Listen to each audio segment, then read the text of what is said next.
नमस्कार, आप देख रहे हैं मीडिया दर्शन न्यूज। हम लोग आज लॉकडाउन सीरीज के दूसरे वीडियो में हैं, जिसमें आज हम लोग जो छोटे प्राइवेट स्कूल हैं उनको कवर करने जा रहे हैं कि इस लॉकडाउन में उन पर किस तरह का प्रभाव पड़ा है। अभी हम एक निजी विद्यालय में हैं। आप देख सकते हैं कि यहाँ पर बेंच और डेस्क है जो कि इस तरीके से रखा गया है, जो ये बात बता रहा है कि काफ़ी दिनों से क्लासेस यहाँ चली नहीं है।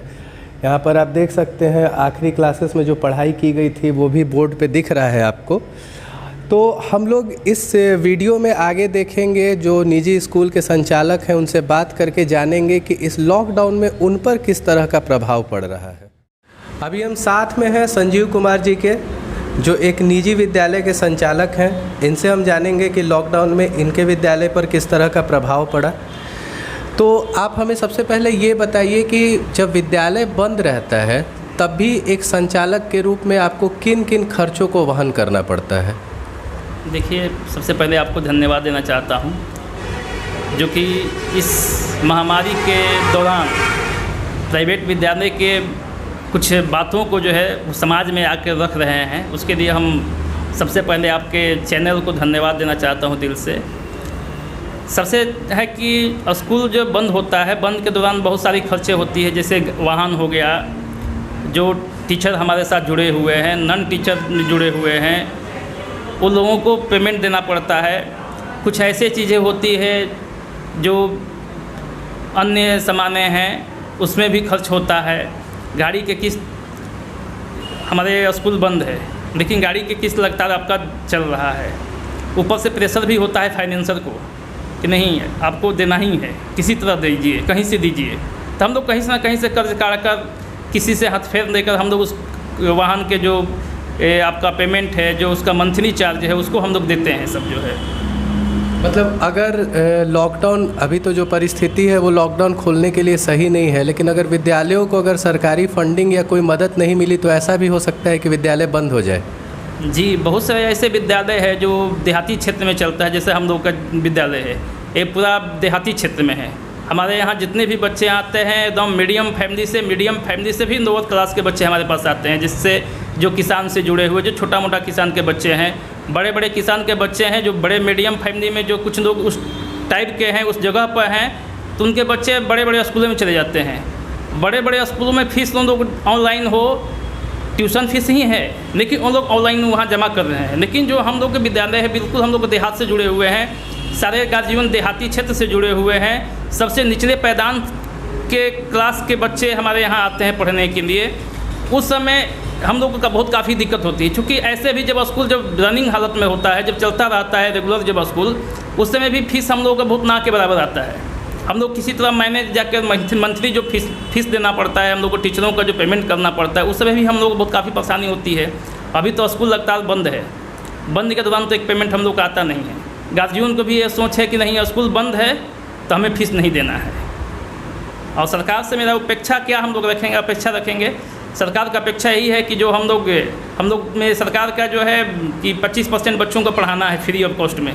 लेकिन जब से विद्यालय हम लोगों का खुला है, 2008 से विद्यालय खुला है, 2008 से लेकर अभी तक है, हम लोग 25 का 30-35% बच्चों को फ्री ऑफ कॉस्ट में पढ़ाते हैं। तो सरकार से यही उम्मीद रखते हैं हम, जो 25% जो सरकार के अथू है, जो तय की है कि नहीं 25% बच्चों को पढ़ाइए, जो उसका कॉस्ट होगा वो सरकार वहन करेगी, तो उस वहन को ही सिर्फ हम लोग को दे।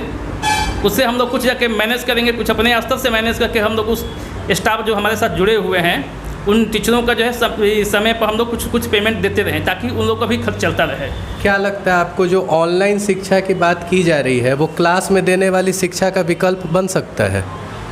ऑनलाइन शिक्षा के विकल्प हमारे यहाँ जो छोटा मोटा स्कूल है, जो देहाती साइड में जो स्कूल हैं, उन लोगों के बच्चों के लिए सुविधाजनक नहीं है, क्योंकि वो तो किसान ऐसे ही जुड़े हुए हैं।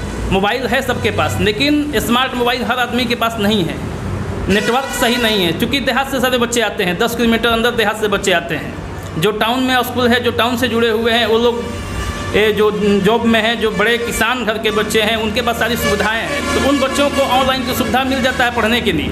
लेकिन जो निचले पैदान के जो बच्चे आते हैं पढ़ने हम लोगों के लिए, जो किसान के बच्चे हैं, जो मजदूर के बच्चे हैं, उन लोगों की सुविधा नहीं मिल पाता है ऑनलाइन की। ऑनलाइन शिक्षा का जो अभी जिस तरीके से कहा जा रहा है कि ऑनलाइन शिक्षा जो है वो शिक्षा में होने वाली कमियों को पूरा कर ले रहा है, क्या आपको एक संचालक के रूप में लगता है कि जो ऑनलाइन शिक्षा जो क्लास में शिक्षा की गुणवत्ता होती थी वही गुणवत्ता ऑनलाइन शिक्षा के माध्यम से बच्चों तक पहुंच पा रही है? कभी ऑनलाइन शिक्षा की गुणवत्ता कुछ है नहीं। जब तक स्कूल नहीं खुलता है एक कोरम पूरा किया जा रहा है। ऑनलाइन जो हाल है, ऑनलाइन क्लास करके जो है हम सब्जेक्ट को पूरा कर लें, एक गुणवत्तापूर्ण हम शिक्षा दे दें बच्चों को, वो झूठा बात है। सिर्फ कोरम पूरा किया जाता है ऑनलाइन क्लास के जो है नाम पर। तो ये हमारे साथ थे संजीव कुमार जी। इन्होंने कहा कि ऑनलाइन शिक्षा के माध्यम से वो गुणवत्ता नहीं मिल सकती है। साथ साथ इन्होंने यह भी सरकार से अपेक्षा रखी कि जो 25% बच्चों का नामांकन कराया जाता है उन बच्चों का ही फ़ी अगर सरकार वहन कर ले, उन बच्चों के खर्च को ही सरकारी खाते से दे दिया जाए तो भी ये लोग अपने विद्यालय को चला पाएंगे। ये विद्यालय बंद होने की परिस्थिति में नहीं पहुँचेगा। अभी हमारे साथ हैं शिवसागर स्टेशन पर स्थित एक ग्रामीण परिवेश में जो विद्यालय चलता है उस विद्यालय के संचालक धनंजय शर्मा सर, और इनसे हम लोग बातचीत में जानेंगे कि इस लॉकडाउन में विद्यालय पर और बच्चों की पढ़ाई पर किस तरह का प्रभाव पड़ा है। तो सर आप बताइए कि इस लॉकडाउन में जो सरकार का दावा है कि हम लोग पढ़ाई में जो कमियां आ रही हैं उसको पूरा कर ले रहे हैं, ये कहाँ तक उनका दावा सफल है? जी, इसके संबंध में तो हम यही कहेंगे कि सरकार जो सर्वे कर रही है, जिस आंकड़े से सर्वे करके वो बता रही है कि इतना लोग हमसे लाभान्वित हैं, लेकिन ग्रामीण क्षेत्र का अगर ग्रामीण जो हमारे गांव में बच्चे रहते हैं उनका सरकार ईमानदारी पूर्वक सर्वे करे, हम समझते हैं कि 90% बच्चे जो है पढ़ाई नहीं कर रहे हैं।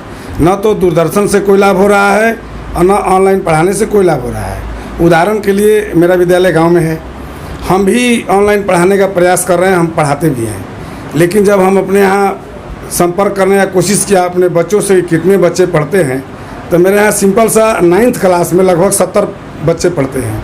70 बच्चों से हमने पूछा कि तुम लोग पढ़ाई कर रहे हो, तो 70 में मात्र 20 बच्चे हमारे मिले जो ऑनलाइन पढ़ाई कर रहे हैं। बाकी के बच्चों के सामने प्रॉब्लम था, किसी के पास मोबाइल नहीं था तो किसी के पास कोई व्यवस्था नहीं थी। तो इस तरह से जहाँ तक ये मेरा विचार है कि जो ऑनलाइन पढ़ाई है ये बहुत सफल नहीं है। ये 10%, 15%, 20% जो भी सफल हो, लेकिन लगभग 80% सफल नहीं है। अच्छा सर, अभिभावकों के अंदर एक थॉट है, उनका एक सोच है कि जब विद्यालय बंद है तो विद्यालय में किस तरह का खर्च होगा, जिसको लेकर फ़ी को भी लेकर आनाकानी हो रही है। फ़ी लेना है नहीं लेना है, इस पर बहुत सारी चीज़ें सामने आ रही हैं। तो एक बंद विद्यालय में क्या क्या खर्च एक विद्यालय को वहन करना पड़ता है, वो उसके बारे में आप बताइए। जी, इसके संबंध में हम ये कहना चाहेंगे कि सबसे पहले तो सरकार से निवेदन है कि जो सरकार की फ़ी के संबंध में नीति है वो अस्पष्ट है। सरकार ने कभी नहीं कहा कि फ़ी नहीं लेना है, लेकिन गार्जियन में गया, अखबार में जब छप के आया कि फ़ी नहीं लेना है तो गार्जियन बोलते हैं कि सीधा सा नहीं जानते हैं कि नहीं लेना है। क्लियर स्पष्ट बात नहीं आया कि फ़ी लेना है कि नहीं लेना है। लेना है, ट्यूशन फीस लेना है, गाड़ी का फीस नहीं लेना है, बहुत सारा शुल्क नहीं लेना है, फ़ी लेना है, जोर नहीं देना है। इस सारे चीज़ को खासकर गांव के या कोई भी गार्जियन वो समझ बैठे हैं कि हमको कोई फ़ी नहीं देना है और दे भी नहीं रहे हैं। 1% भी किसी स्कूल में फ़ी नहीं आ रहा है। अब बात है खर्च का, तो जहाँ तक खर्च है, एक बंद विद्यालय में भी खर्च होता है। जैसे मान लीजिए कि विद्यालय का सफाई करना है, तो बंद विद्यालय भी है तो उसको साफ सफाई होना चाहिए। तो सफाई तभी होगा जब सफाई कर्मचारी आएंगे सफाई करने के लिए, और जब सफाई कर्मचारी आएंगे तो उनको पैसा देना होगा, वेतन देना होगा, और पैसा जब स्कूल में नहीं आएगा तो कहाँ से दिया जाएगा। बहुत सारा स्कूल हमारा रेंट पर चलता है, किराए के मकान में चलते हैं, और वहाँ भी द्वंद्व है। उस समय भी लॉकडाउन में सरकार ने कह दिया था कि किराए के लिए जोर नहीं लगाना है, लेकिन कोई मकान मालिक किसी तरह का कोई किराया छोड़ने को तैयार नहीं है, किराया भी देना है। बंद विद्यालय में भी बहुत सारा कुछ काम होते हैं स्कूल का, जैसे रिजल्ट का या फिर कोई लिस्टिंग करना है, पेपर तैयार करना है, तो उसके लिए भी हमें स्टाफ की ज़रूरत पड़ती है। तो स्टाफ तभी आएंगे जब हम उनको पैसा देंगे, या फिर हमसे जो 15-20 जैसा स्कूल है वैसे टीचर जुड़े हुए हैं, शैक्षणिक के कर्मचारी कुछ है, जो है गैर शैक्षणिक कर्मचारी भी हैं, तो साथ जुड़े हुए हैं, वो भी घर पर हैं। तो सहानुभूतिपूर्वक या सरकार का भी निर्देश है कि उन पर भी विचार करना है, और इधर अभिभावक एक पैसा नहीं दे रहे हैं, तो फिर हम संचालक के साथ ये तो मजबूरी है कि बंद विद्यालय में जहाँ तक दिमाग में घर कर गया है कोई खर्च नहीं है, खर्च है कम जरूर कुछ है लेकिन खर्च है। ऐसा सर, कुछ विद्यालय ऐसे हैं जो विद्यालय के लिए जो वाहन लिया गया है वो भी फाइनेंस करा कर लेते हैं, तो क्या अभी भी उस मतलब इस लॉकडाउन के दौरान में भी उसका EMI तो पे करना पड़ता होगा? तो उस EMI को पे करने के लिए बहुत सारे ऐसे विद्यालय हैं, उस EMI को पे करने के लिए ऐसा कोई छूट या कोई चीज़ आप लोग को गवर्नमेंट की तरफ से मिल रहा है?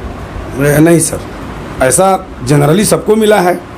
EMI बाद में देना है, अभी नहीं देना है, 2-3 महीना नहीं देना था, कोई उस पर जोर नहीं रहेगा, तो ऐसा तो केवल स्कूल वालों के लिए नहीं था।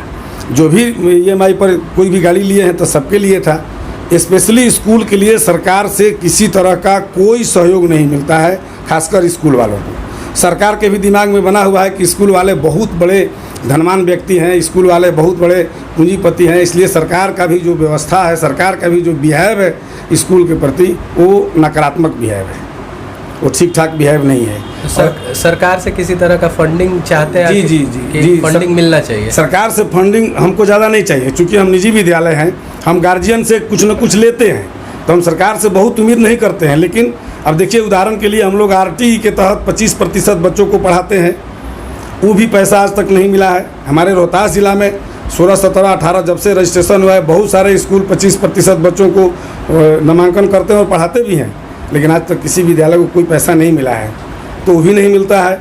और हम ये चाहते हैं कि सरकार कम से कम लॉकडाउन के दरमियान हमको नहीं दे, विद्यालय संचालक को कुछ नहीं चाहिए, लेकिन जो हमसे शिक्षक जुड़े हुए हैं उनके लिए कोई ना कोई व्यवस्था कीजिए। जैसे आप प्रवासी मजदूरों के लिए करते हैं, उनका कौशल जांच करते हैं कि भाई हम उसका कौशल जांच करा रहे हैं, तो स्कूल में भी जो टीचर पढ़ा रहे हैं उनका भी तो कौशल है, उनको भी पढ़ाने की काबिलियत है, तो उस लिस्ट में उनका भी फॉर्म भरवाना चाहिए, उनको भी सरकार से सहयोग करना चाहिए। ये मैं मांग करता हूँ आपके माध्यम से। तो आपको ऐसा लगता है कि अगर सरकारी मदद नहीं मिला विद्यालयों को तो बहुत सारे विद्यालय ऐसे भी हैं जो बंद हो जाएंगे? बिल्कुल सर, बहुत सारे विद्यालय बंद हो गए, बंद हो नहीं जाएंगे। अभी आप जाएंगे देखेंगे तो बहुत सारे स्कूल के संचालक हाथ खड़े कर दिए हैं कि अगर ये स्थिति 2-4 महीना और रहा तो हम लोग फिर विद्यालय नहीं खोल पाएंगे।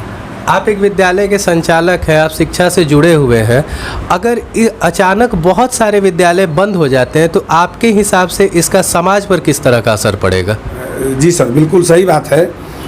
केवल हम लोग प्राइवेट स्कूल को, निजी विद्यालय को, आज का जो नज़रिया है हम लोग देखते हैं केवल कि वो जो है बहुत बड़ा कमर्शियल माइंड से स्कूल चलता है, लेकिन सर हमारे स्टेट में, हमारे देश में बहुत सारा ऐसा स्कूल है जो सोशल माइंड से स्कूल चलता है।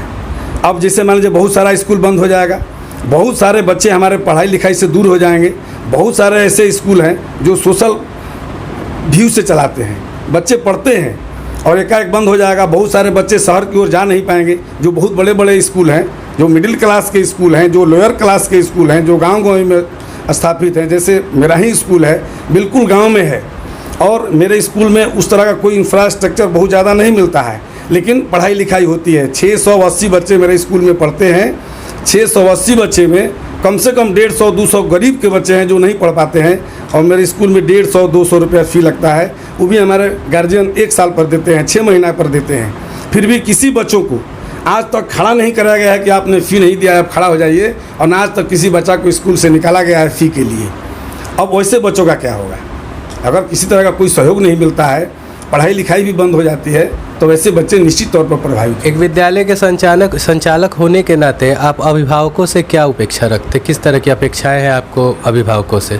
जी, सबसे पहले तो इस वैश्विक महामारी में, कोविड-19 का जो महामारी है, इस पर हम अभिभावक के साथ हैं, हम खड़े हैं, और अभिभावक को हम धन्यवाद देना चाहेंगे कि अभिभावक भी हमारे साथ खड़े हैं। लेकिन हम थोड़ा सा अभिभावक से उम्मीद करते हैं कि आप प्राइवेट स्कूल को जो जिस नज़रिया से देखते हैं, थोड़ा सा आप अपना नज़ारा बदलें, और वो विद्यालय आपके बच्चों को योग्य नागरिक बनाता है।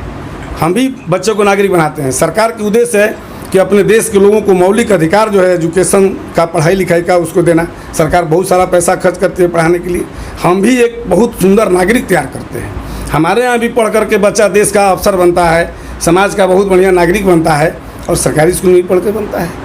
तो हम भी कहीं ना कहीं देश का सेवा कर रहे हैं। अभिभावक से हम उम्मीद करते हैं कि आप सजग होकर के अपने बच्चों के प्रति अपना उत्तरदायित्व निभाइए, और विद्यालय में 2 कदम आगे बढ़ के थोड़ा सा सहयोग करें, यह उम्मीद करते हैं अभिभावक से। तो ये थे हमारे साथ एक निजी विद्यालय के संचालक। अभी हम लोग आगे और भी संचालकों से बात करेंगे। अभी हमारे साथ हैं private schools and children welfare association के जिला अध्यक्ष मिस्टर रोहित वर्मा, और हम लोग इनसे जानेंगे कि जो छोटे स्कूल जो ग्रामीण परिवेश में चल रहे हैं आज बंद होने की कगार पे हैं, तो एसोसिएशन के तरफ से उन स्कूलों को बचाने के लिए क्या स्टेप लिया जा रहा है? जी, इसमें हमारे माननीय राष्ट्रीय अध्यक्ष सैयद शमाइल अहमद सर हैं और उन्होंने 3 तरह की मुहिम छेड़ी हुई है।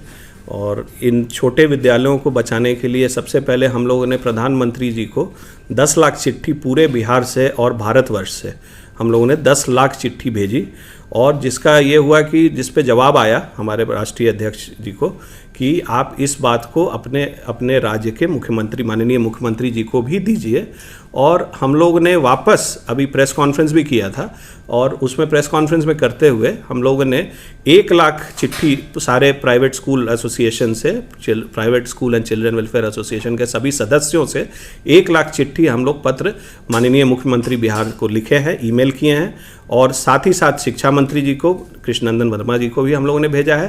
तो हम लोगों का आगे उनसे मांग यही है कि जो हम लोग शिक्षा के अधिकार के तहत जो बच्चों को पढ़ा रहे हैं और उनका पैसा जो बाकी है हमारा, पहला तो वो हमें दिया जाए अविलंब, ताकि हमारे जो बच्चों को हमने पढ़ाया है और वो सरकार के ऊपर वो पैसा बाकी है, शिक्षा विभाग के ऊपर बाकी है, वो पैसा अभी तक किसी भी विद्यालय को नहीं मिल पाया है, तो वो पैसा हमें मिले।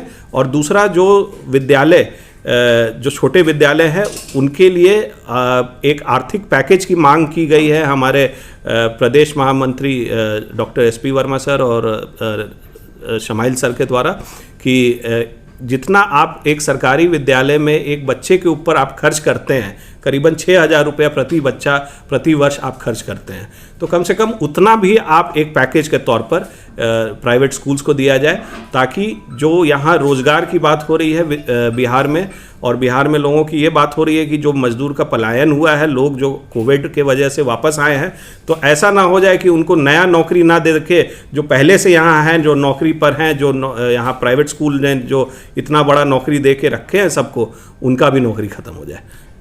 क्या लगता है सर आपको कि अगर गवर्नमेंट सही समय पर ध्यान नहीं दी तो स्कूल बंद हो सकते हैं? बिल्कुल, अगर सरकार का उचित दिशा निर्देश नहीं आया तो डेफिनेटली हम लोग बंदी के कगार पे पहुंच जाएंगे। सिर्फ छोटे स्कूल नहीं, बड़े स्कूल भी इसमें बंदी के कगार पे पहुंच जाएंगे, क्योंकि इसमें जो सरकार की तरफ से जो दिशा निर्देश आया है वो आया है कि प्राइवेट स्कूल के अभिभावकों को फीस देने के लिए बाध्य ना करें, परंतु फीस देना है सबको। और कल भी अभी इसमें माननीय उच्चतम न्यायालय सुप्रीम कोर्ट ऑफ इंडिया से करीब 7 राज्य के अभिभावकगण ने एक केस दायर किया था, और उसमें रिट पिटीशन था जिसमें उन्होंने ये गुहार लगाई थी कि जो हाई कोर्ट ने अलग अलग राज्यों के ये डिसीजन दिया है कि फ़ीस लगेगा और फीस माफ़ नहीं होगा, उसको देखते हुए उन्होंने गुहार लगाया था सुप्रीम कोर्ट में। लेकिन माननीय सुप्रीम कोर्ट ने भी इस पर दिशा निर्देश दे दिया है, कल ही इस पर डिसीजन आया है कि इसमें कोई भी तरह का फ़ीस माफ़ नहीं हो सकता है, क्योंकि इसमें जो ऑनलाइन पठन पाठन पढ़ाया जा रहा है उसमें एक बहुत ज़्यादा खर्च विद्यालयों को करना पड़ रहा है। और अगर यही हालत रहे, हम लोग जैसे विद्यालय जो भी छोटे हों या बड़े हो या मध्य स्तर के विद्यालय हैं, जो बजट स्कूल बोले जाते हैं, वो सब हम लोग बजट स्कूल के कैटेगरी में आते हैं, क्योंकि हमारे यहाँ बच्चों की फ़ीस बहुत कम है। अब उसमें हम लोग सभी शिक्षकों को अपने यथाशक्ति उनको सैलरीज दे रहे हैं। अब मार्च से ही, फरवरी मार्च से ही, चूँकि फाइनल एग्जामिनेशन नहीं हुआ है ज़िले में, बहुत सारे स्कूलों में करीब 90% स्कूलों में फ़ाइनल एग्ज़ाम नहीं हुआ, और सरकार के दिशा निर्देश के अनुसार हम लोगों ने उन सभी विद्यालयों को में पढ़ने वाले बच्चों को अगले कक्षाओं में उनको प्रमोशन दे दिया। अब उसके बाद भी हम लोग रेगुलर क्लासेस चला रहे हैं, होमवर्क चेक कर रहे हैं, रेगुलर उनका अटेंडेंस ले रहे हैं बच्चों का, और सभी शिक्षकों को पेमेंट दे रहे हैं। भले हो सकता है कि कुछ विद्यालय 50% ही पेमेंट दे पा रहे हों, लेकिन सब कुछ ना कुछ अपने शिक्षकों का ख्याल रख रहे हैं। लेकिन अगर इसमें इसके बाद भी अगर पैसा हमारे पास करीब 90% विद्यालयों में कुछ भी पैसा नहीं आ रहा है अभिभावकों के द्वारा, तो ये बहुत चिंतनीय है और डेफिनेटली इसमें कहीं ना कहीं सरकार का हस्तक्षेप आना चाहिए। जैसा उत्तर प्रदेश के माननीय उप मुख्यमंत्री जी का एक बहुत कड़ा इसमें डिसीजन आया और उन्होंने बताया कि सभी अभिभावकों को देना होगा, अन्यथा उसके नाम काटे जा सकते हैं। तो इस तरह का कुछ ना कुछ दिशा निर्देश सरकार के तरफ से आना चाहिए। बहुत से ग्रामीण विद्यालय ऐसे हैं जो कि इस पैटर्न को फॉलो करते हैं लोग कि जहाँ पर फसल कटने के बाद फसल कटने के बाद फ़ी दिया जाए या साल भर पर बाहर से लोग पैसा कमा कर आते हैं तब वो लोग फ़ी देते हैं। अभी इस स्थिति में वैसे विद्यालयों की स्थिति बहुत बुरी हो चुकी है क्योंकि उनके पास किसी भी तरह का पैसा नहीं आ रहा है। तो एसोसिएशन की तरफ से वैसे विद्यालयों के लिए क्या स्टेप लिया जा रहा है? वैसे स्टेप में हम लोगों ने ये किया है कि माननीय मुख्यमंत्री से हम लोगों ने दरखास्त किया है और हम लोगों ने एसोसिएशन की तरफ से ये भी दिशा निर्देश दिया है कि सभी जितने भी विद्यालय के छात्र हैं, जो भी छात्र पढ़ने वाले जो छात्र हैं, उन सभी को ये किया जाए कि हम लोग ट्रांसपोर्ट फीस ना लें। ट्रांसपोर्ट फीस हम लोग कोई नहीं ले रहे हैं रोहतास ज़िला में, और किसी भी तरीके का एक कम से कम हमें अनुदान मिले और साथ ही साथ जो शिक्षा के अधिकार के तहत जो हमने बच्चों को पढ़ाया है उसका फीस हमें सरकार की तरफ से मिले। बहुत सारे विद्यालयों ने ये भी कहा कि जो 25% बच्चों को कराया जाता है जिनका कि अनुदान बिहार सरकार को देना है, वो अभी तक स्कूल को नहीं मिला है। उसको लेकर क्या एसोसिएशन गवर्नमेंट से डिमांड करेगी उन स्कूलों को बचाने के लिए? बिल्कुल, वो हमारे जो मांग है, मांग पत्र जो है उसमें ये दोनों पॉइंट उसमें उल्लेख किया गया है, इन दोनों बिंदुओं पर। और इस पे बहुत दिनों से हम लोग एक आंदोलन कर रहे हैं। चूँकि हम शिक्षक हैं, एक शिक्षित वर्ग को बिलोंग करते हैं, तो हम कभी भी रास्ता रोको और नारेबाजी में हम लोगों का विश्वास नहीं है, बल्कि हम लोगों को सही जगह पे सही समय पे अपनी मांग को उठाने का विश्वास है। और हम लोगों को अपने माननीय मुख्यमंत्री जी से के ऊपर पूरा भरोसा है कि उनके द्वारा एक शिक्षित मुख्यमंत्री हैं हमारे, जिन्होंने हमारे बिहार राज्य को एक नया आयाम तक पहुंचाया है, तो उनसे भी हमारी आशाएं टिकी हुई हैं। तो ये हमारे साथ थे रोहित वर्मा सर। आपने इन्हें सुना, इन्होंने बताया कि छोटे विद्यालयों और बड़े विद्यालयों में कोई खास अंतर नहीं है। अगर सरकार के द्वारा कोई सही दिशा निर्देश नहीं दिया गया तो दोनों विद्यालय प्रभावित होंगे, चाहे वो छोटे स्तर के विद्यालय हो या बड़े स्तर के। तो अभी आपने यह सुना, लॉकडाउन में छोटे स्तर के निजी विद्यालय किस तरह की आर्थिक मार को झेल रहे हैं। कुछ विद्यालय ऐसे भी हैं जो कि बंद होने के कगार पर पहुंच चुके हैं। इसके साथ ही आपने यह भी सुना है कि प्राइवेट स्कूल एसोसिएशन के जिलाध्यक्ष जिला के निजी विद्यालयों को लेकर सरकार से क्या मांग कर रहे हैं और किस तरह के आंदोलन कर रहे हैं। ऐसे ही खबरों के लिए बने रहें मीडिया दर्शन के साथ। तब तक के लिए धन्यवाद।